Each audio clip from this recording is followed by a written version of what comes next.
Assalamualaikum warahmatullahi wabarakatuh. Selamat pagi, siang, sore, atau malam buat teman-teman semuanya. Balik lagi bareng gue di Nampol, nongkrong asik ngomongin politik. Di episode sekarang gue masih di Sisi Kopi dan pengen ngebahas soal Bapak Luhut Binsar Panjaitan yang beberapa waktu yang lalu lumayan hype, yang isunya beliau bakal dijadikan ketum Partai Golkar.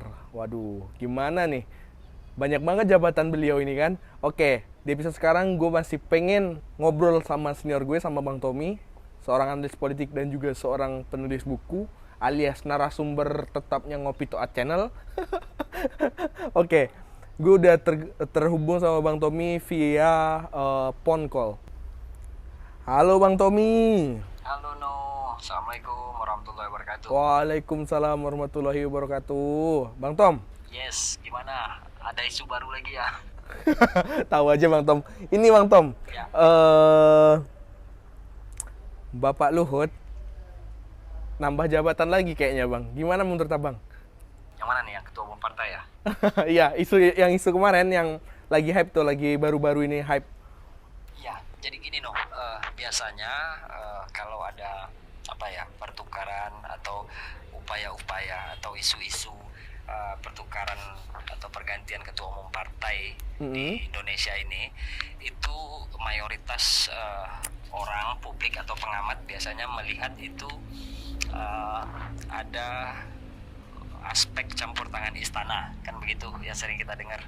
Ya. Oh ini karena perintah istana, oh ini disponsori istana, kan begitu.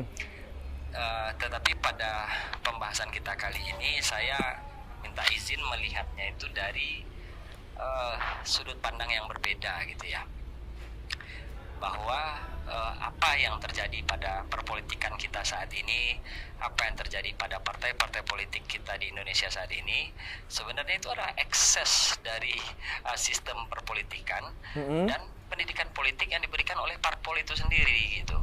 Jadi kita sebelum kita terfokus kepada satu sudut pandang saja, ya, bahwa ini adalah intervensi istana dan segala macamnya itu dan sejenisnya, coba kita lihat kembali dalam sudut pandang yang berbeda gitu, bahwa memang sistem politik kita dan pendidikan politik yang diberikan oleh partai-partai politik itu sendiri ya memang begitu kok gitu.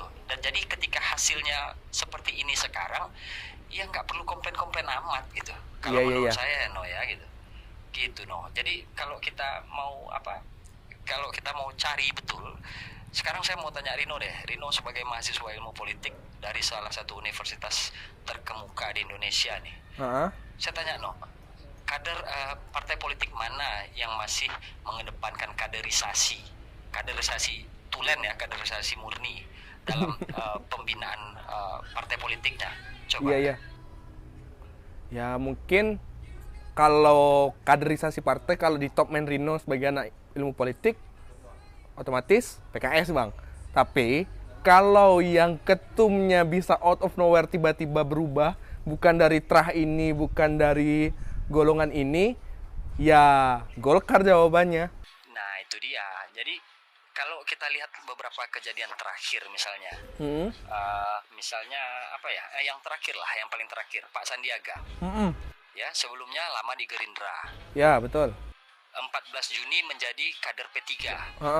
Tanggal 17 Juninya sudah jadi ketua Bapilu P3. Ya, betul. Nah, bayangin itu, tanggal 14 baru jadi kader, tanggal 17 sudah jadi ketua Bapilu. Iya.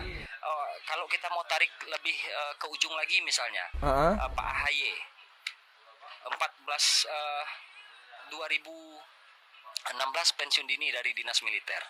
2017 ikut Pilgub. 2019 ketua Bapilu Demokrat. 2020 sudah jadi ketua umum. Jadi antara posisi awal dengan menjadi ketua umum itu singkat sekali gitu. Oh, memang semua partai bisa saja menjawab bahwa itu kan sudah sesuai dengan prosedur dan mekanisme partai. Ya betul. Memang tidak ada prosedur atau mekanisme yang dilanggar. Tapi karena prosedur dan mekanisme yang seperti itulah, makanya terjadi hal-hal seperti ini. Makanya sekarang kita mengenal banyak istilah begal partai itu terjadi. Iya Bang, betul. Karena kalau istilah kita bold di sini soal begal partai tadi ya. Karena kan kalau nggak salah ketum Golkar sekarang Bapak Hartanto siapa Bang? Erlangga apa Sorry, Erlangga Hartanto ya bang. Hartarto. Ya, beliau lah pokoknya. Beliau kan sempat menanggapi soal ini begitu, dan beliau menyatakan kalau mau mengganti ketua umum ya pas Munas kalau nggak salah di tahun 2024 nanti. Iya, benar. Makanya kalau memang partai politik itu mengedepankan kaderisasi dalam pertumbuhan partainya, mungkin hal-hal seperti ini tidak akan gampang terjadi. Tetapi karena memang partai politik sekarang ini kan seperti apa saja, seperti ya mohon maaf ya dalam tanda kutip seperti klub sepak bola saja, pemainnya itu bisa pindah keluar kapan saja gitu kan. Begitu musim transfer dibuka ya sudah bisa pindah gitu. Nah, kenapa kader-kader ini bisa pindah? Ya kan mungkin partai baru menawarkan posisi yang lebih sip. Nah, begitu gitu. Jadi kan politik kita ini kan memang politik instan saja gitu. Tidak ada yang mau memulai dari bawah, dari ketua ranting, ketua kecamatan sampai ke ketua provinsi baru bertarung di tingkat pusat, kan tidak ada. Kalau Rino punya modal kuat, punya finansial kuat, ya bisa langsung mau jadi ketua umum, jadi bendahara umum, mau jadi sekjen gitu kan, asal Rino bisa populer gitu, asal Rino sangat populer dan punya dukungan finansial bagi partai gitu. Jadi kader yang sudah berdarah-darah, kader yang memulai dari bawah apa segala macam, I'm sorry goodbye dulu gitu. Ya berarti kan kayak gitu dinamika di kepartaian jadi nggak sehat dong bang? Iya benar. Dan itulah yang kita alami sekarang. Nah, yang kita alami sekarang ini kan dampaknya. Iya, tapi itu kan sudah terjadi sejak lama itu. Iya, kalau idealnya yang hal-hal yang kayak gini kan harusnya kita kesampingkan, udah bukan zamannya lagi gitu. Karena kan dari banyak survei, dari banyaknya fenomena korupsi yang ada di Indonesia ini bang, kan sebagian besar gara-gara besarnya mahar politik tadi. Itu kan salah satunya ya hal-hal seperti ini gitu. Iya, karena biaya politik di Indonesia ini tinggi, partai politik butuh biaya besar. Nah, bagaimana cara untuk mengumpulkan biaya yang besar itu? Ya carilah orang-orang yang berduit. Carilah orang-orang yang populer, yang bisa mendatangkan suara dan bisa mendatangkan dana. Nah, biasanya orang-orang yang seperti ini akan mendapatkan privilege. Posisi apa di partai politik itu nantinya gitu. Tidak mungkin dia jadi kader biasa-biasa saja gitu. Nah, tetapi apakah ideologi politiknya sudah tertanam dengan baik? Apakah pendidikan politiknya sudah didapatkan dengan baik? Apakah manifesto politiknya sudah diterima dengan baik, sudah dimengerti dengan baik? Nah, itu kan urusan nomor 27 itu. Gitu noh. Saya mohon maaf kalau saya sedikit agak kesal ya, karena saya mempelajari ilmu politik dan kemudian ketika kejadian di partai politik Indonesia seperti saat ini, orang-orang selalu melihatnya itu dalam konteks ini intervensi istana.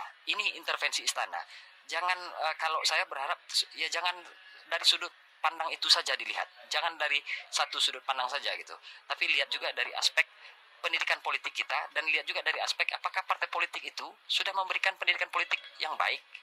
Apakah tidak mengedepankan pragmatisme dan sikap oportunis semata dalam berpolitik gitu.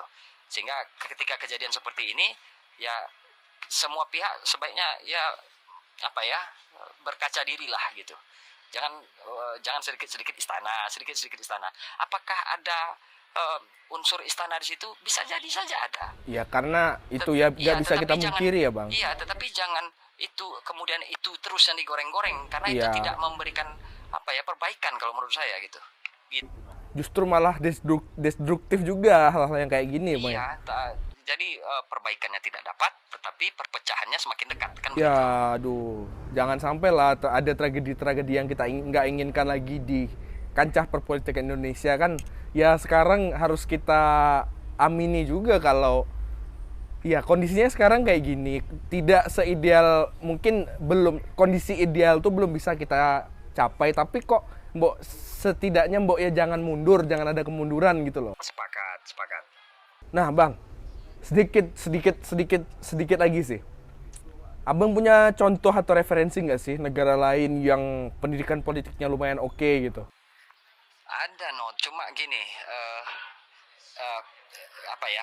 gini. Kalau kita lihat ya, misal kita lihat ke Tiongkok atau Cina, Ini bukan berarti kita harus menduplikasi Cina atau kita harus pro Cina, tidak ya. Ya, betul. Kita harus pro Tiongkok, enggak. Tapi kalau kita lihat ya, kita lihat sistem perpolitikan Cina, memang di situ komunis, itu single party di situ, Ya. satu partai. Tetapi jenjang karir politik bagi kader-kader partai politik di situ itu jelas runut dan runtut gitu. Tidak ada yang tiba-tiba itu datang dari langit jadi ketua umum gitu, nggak ada di situ, no.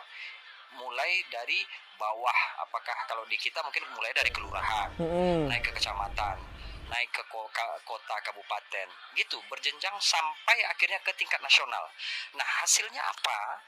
Hasilnya mereka berhasil melahirkan politisi-politisi, diplomat-diplomat, para pemimpin yang memang qualified, yang memang berkualitas gitu, karena sudah ditempa melalui berbagai macam lapisan gitu.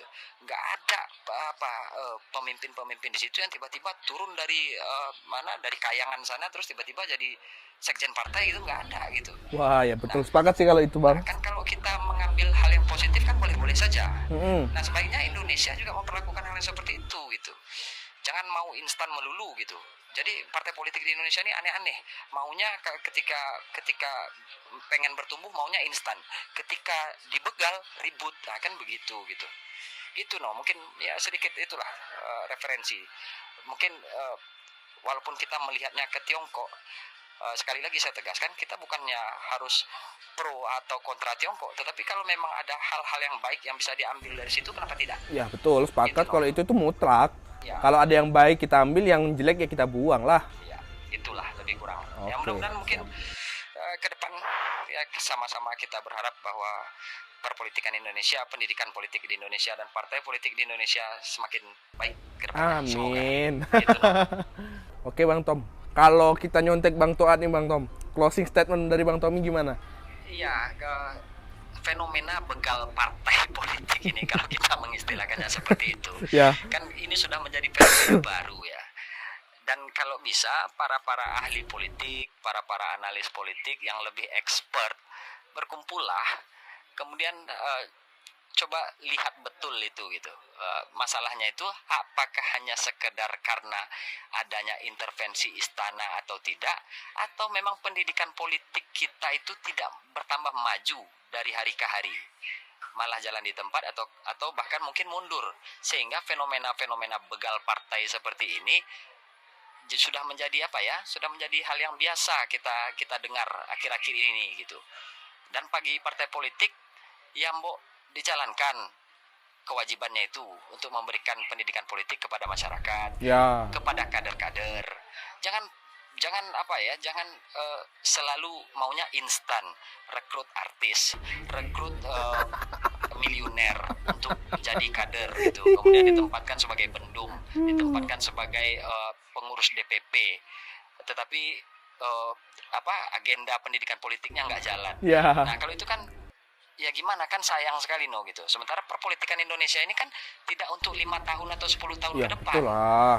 Nah, kita kan bangsa yang terus bertumbuh dan terus bertambah usianya ke depan gitu. Ya sampai akhir zaman kalau bisa kan Indonesia masih tetap berdikari gitu. Itu dia, sepakat gitu. Jadi ya mungkin ya ini jadi PR bersama lah, juga termasuk PR Rino sebagai mahasiswa ilmu politik, dan juga mungkin nanti Bapak Ibu dosennya Rino gitu, itu PR beliau juga gitu kan. Iya, PR semua manusia yang paham sebenarnya, Bang. Iya, nah mungkin ya kita melalui Ngopi Toat ini ya bisa lah ya memberi sudut pandang atau perspektif baru terhadap segala sesuatu fenomena gitu.